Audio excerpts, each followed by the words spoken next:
भाई सामने आ, सुमत भाई इधर इधर। ओके अरे क्या तो भी है, इधर हटो। पिछले हफ्ते 16 तारीख को वक्फ बोर्ड के मोअज़्ज़िज़ अरकान के जानिब से मुझे वक्फ बोर्ड का चेयरमैन मुंतखब करने के बाद आज मैं पूरी तरीके से आज वक्फ बोर्ड के चेयरमैन के हैसियत से अपना जायज़ा ले रहा हूँ। मुझे मुंतखब करने के लिए तमाम वक्फ बोर्ड के मोअज़्ज़िज़ अरकान का मैं तहे दिल से शुक्रिया अदा करता हूँ और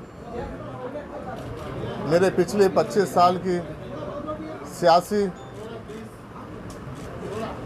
जो मेरा सफ़र रहा उसको मद्देनज़र रखते हुए जो एक मिल्लत की कौम की खिदमत के लिए मुझे बहुत भारी ज़िम्मेदारी मेरे कांधों पे रखे हैं, मुझ पे जो भरोसा करके, उसके लिए मैं हमारे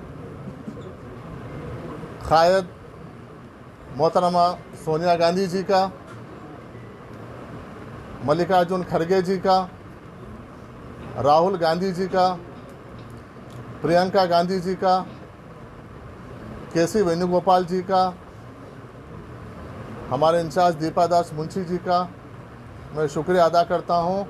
उसके साथ साथ बहुत ख़ास तौर पर हमारे हरदिल अज़ीज़ वज़ीर आला जनाब रेवंत रेड्डी साहब का और नायब वज़ीर आला भट्टी विक्रमार्का साहब का, उसके साथ साथ तमाम वज़रा का मैं तहे दिल से शुक्रिया अदा करता हूं जो मुझ पे ये ज़िम्मेदारी, मैं समझता हूं ये मेरे लिए ओहदा नहीं है, एक ज़िम्मेदारी समझ कर मैं काम करूंगा इंशाअल्लाह।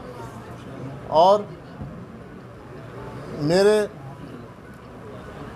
मेरा जो काम का जो टाइम में पीरियड है, तमाम बोर्ड के मेंबरान को कॉन्फिडेंस में लेते हुए हुकूमत के जो काम है उसको कैसे आगे बढ़ाना है वो मेरा प्रायोरिटी रहेगा। उसके साथ साथ ख़ास तौर पे जहाँ तक वक्फ बोर्ड का सवाल है, मैं और हमारे बोर्ड, तमाम बोर्ड के मेंबरान का हमारे 4 चीज़ बहुत अहम हमारे तरजीहात में से रहेंगे।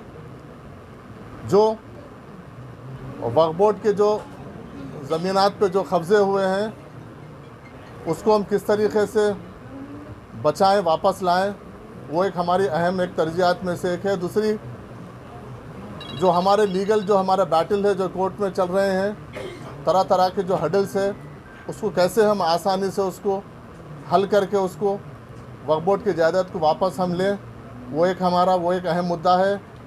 और तीसरा अहम मुद्दा जो है कि वक्फ बोर्ड की आमदनी को किस तरीके से उसको बढ़ाया जाए, क्योंकि ये एक हमारे मिल्लत का असासा है।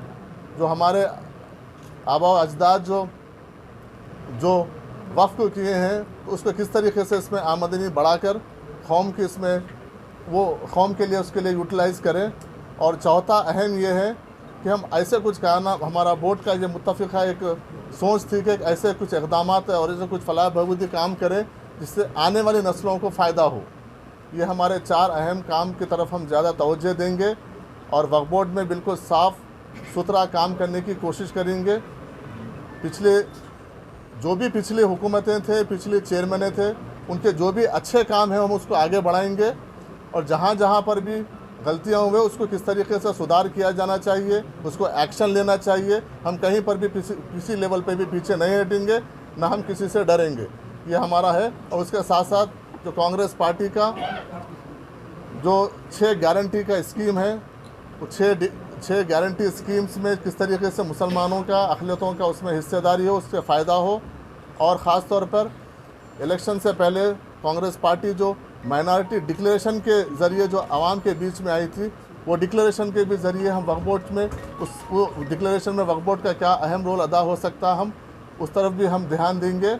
और मैं आप तमाम लोगों का फिर एक बार ख़ास तौर पर मीडिया वालों का और मेरे जितने भी NSY यूथ कांग्रेस हमारे सीनियर कायदीन हैं, उन सब का मैं शुक्रिया अदा करता हूं जो मेरे सियासी सफ़र में मेरे साथ थे, आज भी मेरे साथ है। और इंशाअल्लाह उम्मीद करता हूं कि आगे भी आप लोग के मेरे साथ ताउन रहेगा, मेरे साथ दुआएं रहेंगी और हर कदम पे आप लोग की मेरे साथ आप खांधे से खांधा मिला के, क्योंकि ये एक बहुत बड़ी जिम्मेदारी है। आप लोग के बगैर मैं इसको मैं कर नहीं पाऊँगा, आप सबका मुझे साथ होना चाहिए। और ख़ास तौर पर मैं हमारे वरंगल वेस्ट के MLA मेरे बड़े भाई, पिछले 20 साल से हमारी एक दोस्ती रिलेशन है, भाई का रिश्ता है हमारा।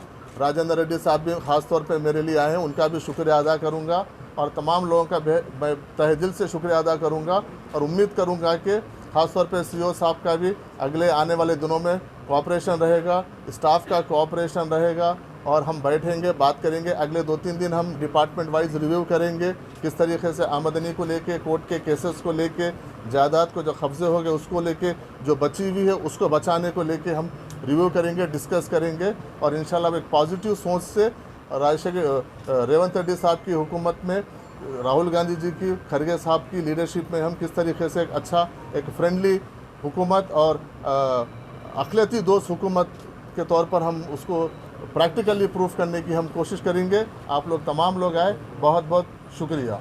ये बारे में अब आप नए चेयरमैन के हैसियत से अब आप क्या नहीं, वो जो सीज़ किया गया था वो रिकॉर्ड रूम को, वो सीज़ अभी रिलीज़ हो चुका है। वो सिर्फ कलेक्टर के पास से हमको रिलीज़ होना है। वो डिजिटाइजेशन के लिए किया गया था, उसको वो ऑलमोस्ट टेक्निकली रिलीज़ हो चुका है। सिर्फ कलेक्टर से एक बार हमको हैंडओवर होने का इंशाल्लाह से जल्द कर देंगे। पुराने बोर्ड के साथ काम करेंगे, पुराने बोर्ड मेंबर जन के साथ ही काम करेंगे, नया बोर्ड? मैं उन्हीं के बीच का मेंबर हूँ, उन्हीं के साथ में, उन्हीं के चुनाव में चेयरमैन हूँ, उनके साथ ही मैं काम करूँगा इंशाल्लाह।